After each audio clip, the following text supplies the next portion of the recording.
Hello guys, ഞാൻ ഇന്നിവിടെ മാമ്പഴ പുളിശ്ശേരി ഞാൻ ഉണ്ടാക്കിയതിന് കാണിക്കാൻ പോണത് കേട്ടോ. അതിനൊരു കുറച്ച് മാങ്ങ പറിച്ച് വെള്ളത്തിലിട്ട് കഴുകി, എന്നിട്ട് അതിൻ്റെ തോലൊക്കെ ചന്നം പിന്നം ചീന്തി ഞാൻ സുന്ദരിയാക്കി വെച്ച് അതിൽ കുറച്ച് വെള്ളം ഒഴിച്ച് അതിലേക്ക് വേണ്ട ചേരുവകൾ ചേർക്കാൻ പോവാണ് കേട്ടോ.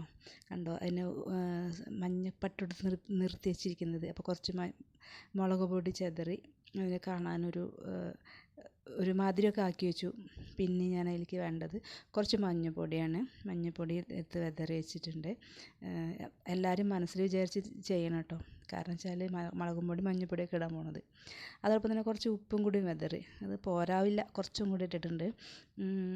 അപ്പോൾ അത് ഓക്കെ ആയിട്ടുണ്ട്. പിന്നെ ഞാൻ അതിലേക്ക് ചെയ്യുന്ന കുറച്ച് കറിവേപ്പിലയും അതുപോലെ പച്ചമുളകും കീറി വെച്ചിട്ടുണ്ടായിരുന്നു. കറിവേപ്പില പറഞ്ഞാൽ അത് ഫസ്റ്റിന് ഇടുന്നത് ഒരു മണത്തിന് വേണ്ടിയിട്ടാണ് കേട്ടോ. ചിലർക്ക് കറിവേപ്പില, ഞാൻ ആ കറി കഴിക്കുമ്പോൾ കറിവേപ്പില തന്നെ ഉണ്ടാവുള്ളൂ എൻ്റെ കറിയിൽ. അപ്പം ഞാനതൊക്കെ ചേരുവൊക്കെ ചേർത്ത് അടുപ്പിൽ വെച്ച് അടച്ച് വെച്ച് വൃത്തിയിലിരുന്നു. എന്നിട്ട് അതിലേക്ക് വേണ്ടത് ഇപ്പോൾ കുറച്ച് തേങ്ങയാണ്. തേങ്ങ ചിരകി വെച്ച് അതിൽ കുറച്ച് ജീരകവും 2 മണി കുരുമുളകും ഒഴിച്ചിട്ടുണ്ട് കേട്ടോ. എന്നിട്ട് അതൊന്ന് അരച്ചെടുത്ത് വന്ന് അടുപ്പിൽ വെച്ചിരുന്ന അപ്പോഴേക്കും അടുപ്പത്ത് വെച്ചിരുന്ന വെന്ത് ഉണ്ട്. എന്തായിരിക്കും അത് ഒഴിച്ച് ഞാനത് അതെടുക്കാൻ ആ വീഡിയോ എടുത്തില്ല കേട്ടോ, ഞാൻ തേങ്ങ അരയ്ക്കുന്നതൊക്കെ. എന്നിട്ട് അതിന് ശേഷം ഞാൻ അത് വാങ്ങി വെച്ച് ഞാൻ കടുക് പൊട്ടിക്കാൻ പോവാണ്. കടുക് എടുത്തു. എണ്ണ നല്ല ചൂടായതിന് ശേഷം അതിലേക്ക് കുറച്ച് കടുക് ഇട്ടു. കടുക് അതാ കടന്ന് കുത്തി മറിഞ്ഞ് പൊട്ടുന്നു കേട്ടോ. ആ പൊട്ടുമ്പോൾ അതിലേക്ക് പൊട്ടിയിട്ട് ശേഷം ഉലുവ മതി. 2 മണി ഉലുവ ഇടുന്നുണ്ട്.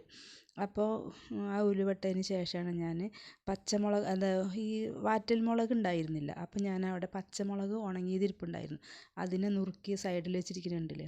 അപ്പോൾ ഈ കടുക് പൊട്ടിയതിന് ശേഷമാണ് ഉലുവ ഇടാൻ പറ്റും, അല്ലെങ്കിൽ ഉലുവ കറുത്ത് പോവും.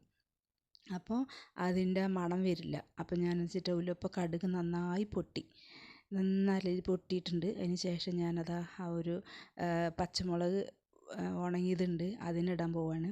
അപ്പോൾ നമ്മുടെ വീഡിയോയ്ക്ക് എല്ലാവരും കമൻറ്റ് ചെയ്യണം കേട്ടോ. അപ്പോൾ ആ ഒരു മുളകിനെ ഞാൻ അതിലിട്ട് അത് നന്നായിട്ട് ഒരു കളർ വരുമ്പോഴേക്കും കറിവേപ്പില നുറുക്കി വെച്ചായിരുന്നു അതിലേക്ക് ഇട്ടു. അപ്പോൾ കറിവേപ്പിലയും കൊണ്ട് ഞാൻ ഇപ്പോൾ അതിനെ തൂമിക്കാൻ പോവുകയാണ് കേട്ടോ, നമ്മുടെ മാമ്പഴക്കറി. അപ്പോൾ ഇങ്ങനെയാണ് എൻ്റെ മാമ്പഴക്കറി ഉണ്ടാക്കുന്നത്. ഇനി ഇതിൽ ഞാൻ തൈര് ഒഴിക്കില്ലേ, കാരണം എനിക്ക് തൈര് ഒഴിക്കുന്നത് ഇഷ്ടമല്ല. അപ്പോൾ ഞാൻ തൈര് ഒഴിക്കാതെയാണ് എൻ്റെ മാമ്പഴ പുളിശ്ശേരി ഉണ്ടാക്കുക. എല്ലാവർക്കും അത് ഇഷ്ടമായി എന്ന് കരുതുന്നു. ഇഷ്ടമായിട്ടുണ്ടെങ്കിൽ എല്ലാവരും ലൈക്ക് അടിക്കുക. അതോടൊപ്പം തന്നെ ലൈക്ക് അടിക്കുക, കമൻറ്റ് ചെയ്യുക, സബ്സ്ക്രൈബ് ബട്ടൺ അമർത്തുക. അത്രയൊക്കെ ഉള്ളൂ എൻ്റെ വീഡിയോ ഇന്നത്തെ. അപ്പോൾ എല്ലാവർക്കും ഇഷ്ടമായി എന്ന് കരുതുന്നു. അപ്പോൾ ഞാൻ അത് അതിലേക്ക് ഒഴിച്ച് നമ്മളതിൻ്റെ ഒരു ഭംഗിയൊക്കെ നല്ല ചന്തമായിട്ട് വന്നിട്ടില്ല, മഞ്ഞപ്പട്ട് കൊടുത്തൊരു മാമ്പഴ പുളിശ്ശേരി. അതിലേക്ക് അത് ആ പച്ച കളർ വെക്കുമ്പോൾ എന്തൊരു ചന്തമാണ് കാണാൻ അല്ലേ. അപ്പോൾ ഏകദേശം ആ ഭംഗി പോലെ തന്നെ ടേസ്റ്റും ഉണ്ട് കേട്ടോ. അപ്പോൾ നിങ്ങൾക്കൊക്കെ കഴിയുന്നെങ്കിൽ ഇതുപോലെ ഒന്ന് ഉണ്ടാക്കി നോക്കുക. അധികം റിസ്ക് ഒന്നുമില്ല ഇത് ചെയ്യാൻ. പിന്നെ ഞാനതൊന്ന് ടേസ്റ്റ് നോക്കിയിട്ട് പറയാവേ എങ്ങനെയുണ്ട് എന്നുള്ള കറി. അപ്പം എൻ്റെ വീഡിയോ കാണാത്തവരുണ്ടെങ്കിൽ ഒന്ന് കാണുക. നിങ്ങളുടെയൊക്കെ സപ്പോർട്ടാണ് എൻ്റെയും വിജയം.